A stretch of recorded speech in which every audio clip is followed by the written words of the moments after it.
মাত্র ৮ বছর বয়স।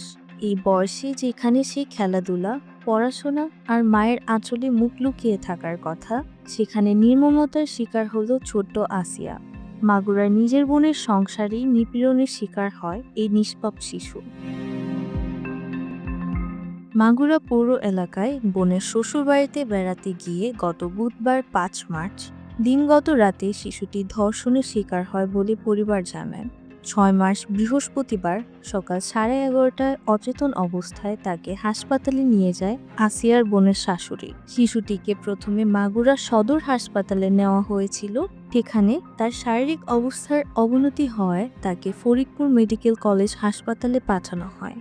এরপর উন্নত চিকিৎসার জন্য ঢাকা মেডিকেল কলেজ হাসপাতাল ও পরে ঢাকার সম্মিলিত সামরিক হাসপাতালে সিএমএইচে শিশুটিকে ভর্তি করা হয়।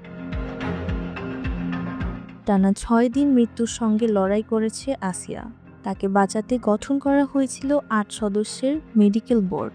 চিকিৎসকরা চেষ্টার কমতি রাখেননি। ১৩ মার্চ বৃহস্পতিবার সকালবেলা একাধিকবার কার্ডিয়াক অ্যারেস্ট হয় তার।